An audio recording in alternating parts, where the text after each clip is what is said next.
The Killing of a Sacred Deer is directed by Yorgos Lanthimos and it stars Colin Farrell, Nicole Kidman and Barry Keoghan.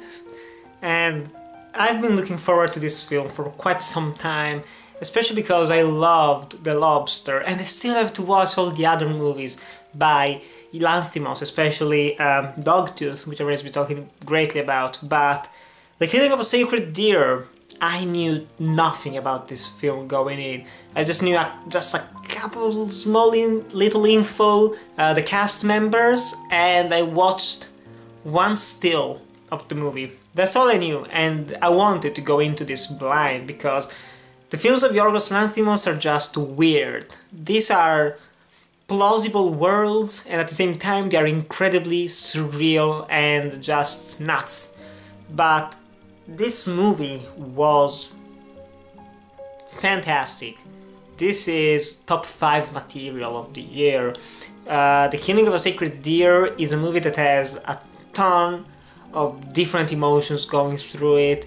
It starts off similarly to The Lobster with some dark humor, delivered in a very straightforward and wooden manner, which is wonderful. I just love it. It's just so weird that it always puts me off. Like, people don't act like that, and still everyone is acting like that. They're all very monotone, talking with the same speech patterns and whatnot. It's weird, and they're all very direct with their dialogue. There isn't much mumbo jumbo. There isn't much just trying to go around certain topics. They just, like, if they want to ask you a question, they're gonna ask it. If you want to say something, they're gonna say it in the most direct way possible, and it is just so different and fresh that I love it.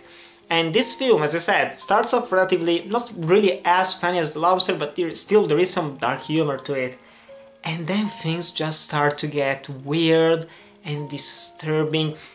And when I say disturbing, it's different from a disturbing film like Antichrist, where there's just some fucked up imagery and whatnot. This film is disturbing in mainly one regard, and it is the character of Martin. And Martin, played brilliantly by Keoghan. I don't know how you pronounce his name, but that kid is going places because he was chilling in this film. From the first time we meet him, you look at him and say, that guy has some issues. He is not normal in any way, shape or form. And the longer the movie goes on, the more disturbed you see him become, the more damaged, the more dangerous even, in not conventional ways. That's all I'm gonna say.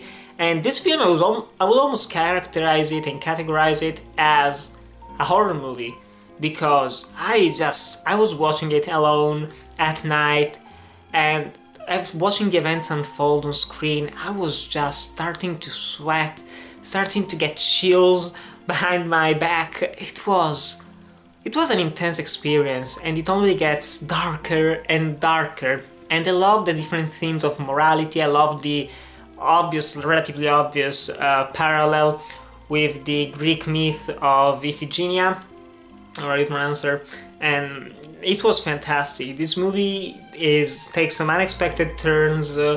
It is unconventional to say the least, but the cinematography is very reminiscent of Kubrick, like many other people have mentioned. It truly is, and it works wonderfully in this film.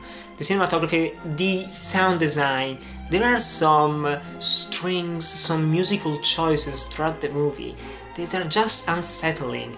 And as I already said, everything is off.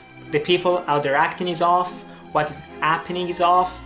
And I would say that this is a rather intense film without needing violence, without needing gore, even though I'm just going to say the only thing I want to say about this film, spoiler-wise, let's say, is just that the first shot is open heart surgery, real one, and that was relatively shocking. I was like, what the hell is that? That is real, that looks real, and it was a real heart surgery, and yeah, it's relatively fucked up, but there's nothing as close to that in terms of violence. In the film later on, it's just the first shot, but still it gets incredibly intense. The final 20 minutes of the film are incredibly memorable. So guys, absolutely, like, watch The Killing of a Sacred Deer. Most importantly because not only of the story and the the different places that it goes to, the themes of morality, of choice, of even responsibility, taking charge for the actions that you've committed, accepting them. This film also has fantastic performances all around. Colin Farrell, post drug and alcohol addiction, is fantastic. I've been loving it ever since In Bruges. He's only been delivering great performances in great movies, and this is no different. This is absolutely a stunning performance, one of the best male performances in the year in my opinion, together with Keoghan as a supporting actor, but also Nicole Kidman is very good. All the other actors are fantastic, and yeah, Kingdom of a Sacred Deer, don't watch trailers, even though I don't think they spoil all that much.